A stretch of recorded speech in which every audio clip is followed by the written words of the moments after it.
Welcome back to the GSMC Hockey Podcast presented by the GSMC Sports Network. We're back with our fourth segment tonight, talking about where would this comeback rank all time. To know where it would rank all time, we got to talk about the greatest sports comebacks. Also, it might not even happen as the Florida Panthers are up 2-1 in this game here. One more period left to play for all the marbles, whatever sports cliches you want to toss out here. You do have this final game left to play, final period left to play. Of course, the Oilers are going to look to come out strong, come out fire in here. Whatever Captain Connor is saying in that locker room right now, I promise you it's better than anything that I could come up with in my head. But if they were to win this game, let's just say hypothetically they were to win this game, where would this comeback rank all time? I have just a list of probably the biggest comebacks in each sport here. In hockey, it's probably the 42 Maple Leafs Red Wings 3-0 Stanley Cup final. Maple Leafs were able to come back in that series, winning that Stanley Cup in 1942. However, this is 80 years ago. I have in football the Patriots 28-3. I also kind of have honorable mentions for biggest collapse. This isn't a comeback, but 18-1 Patriots in 2007 when they lost that Super Bowl. That's a huge collapse. But that is more on the collapse side than on the comeback side that we're talking about here. In baseball, I have Yankees-Red Sox in 2004. That is the only other 3-0 comeback in professional sports that's not hockey. It is, of course, the Red Sox. Was it the Red Sox that came back in that series? I got to make sure. Or was it? Yeah. Oh, Terry Francona managed this team. That's insane. But anyways, let's make sure. Yes. That was the Red Sox making the comeback in that series. I had to make sure I had my facts straight. But yeah, the Yankees collapsing in 2004 with a 3-0 comeback by the Boston Red Sox. That's a huge story just because it's the Yankees-Red Sox rivalry. Of course, the Babe Ruth rivalry, as I call it. Very influential one in baseball. And in basketball, which is probably the one I'll be talking about most here, is the Cleveland Cavaliers in 2016. All right. Patriots 28-3 against the Falcons, I think, comes in dead last here. Here's why. It's a Patriots team that is looking for, Brady's sixth. It's looking for all of these players to win multiple rings. Like, it's not influential in their sport. Of course, it's a fantastic story, a fantastic comeback. Very difficult to do, coming back 25 points in a second half. However, it's not that crazy. Like, you're not I'm thinking of it as like Conor McDavid is trying to do this to cement his name in history, the NHL. At that time, Brady has won 5 rings. He was already widely recognized as the greatest of all time. That just kind of solidified it. So I don't think I think that comes in last on my list. Next, I have Maple Leafs Red Wings in 1942. I think that might just be because it was 82 years ago, and nobody I know was alive to watch that. So I don't know. I don't know if that's really influential. That's why I have that so down low on the list.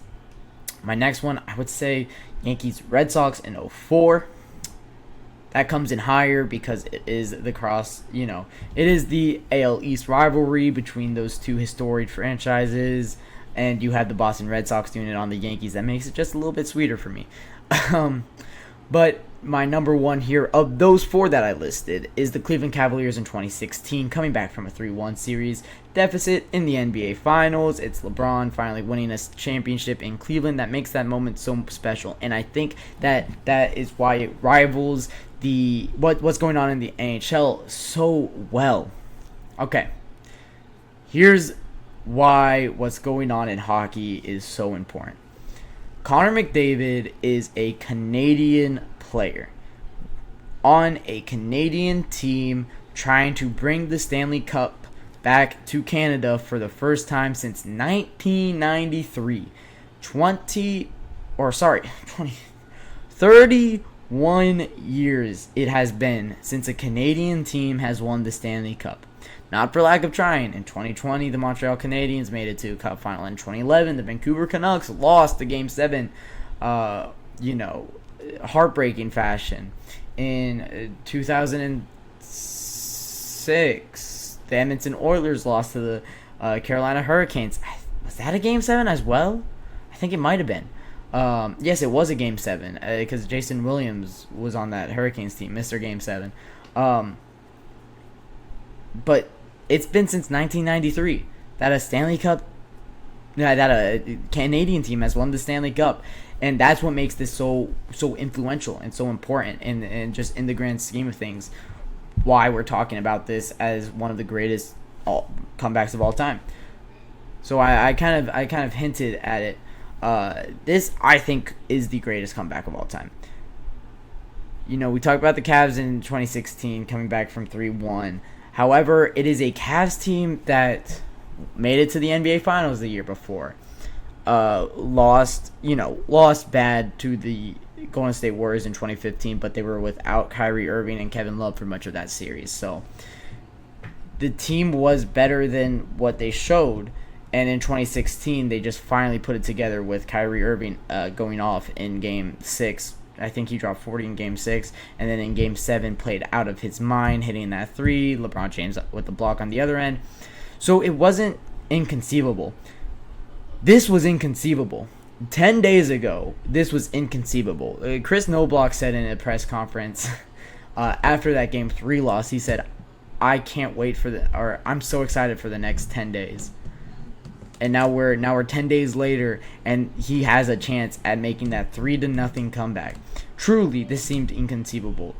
I think Sean McDonough was the one that made the call after the Game 6 win, or was it Ray Ferraro? I don't know. It was one of them that made the call after the Game 6 win.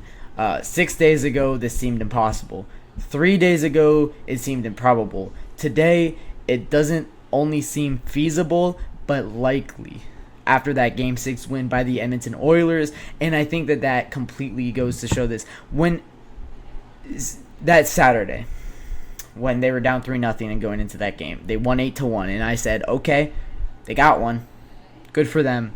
It's not it's a gentleman's sweep.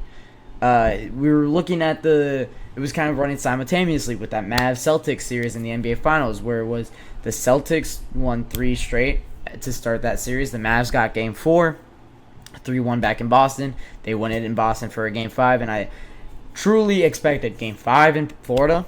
They got it. They were going to win that one. The Edmonton Oilers were able to completely flip the script there. Game 5 winning 5-3. Such a fantastic game by Conor McDavid. 4 points in that game, willing his team to victory. Game 6, fantastic game by Leon Draisaitl and Stuart Skinner, willing their team to victory. Now you're looking at a Game 7.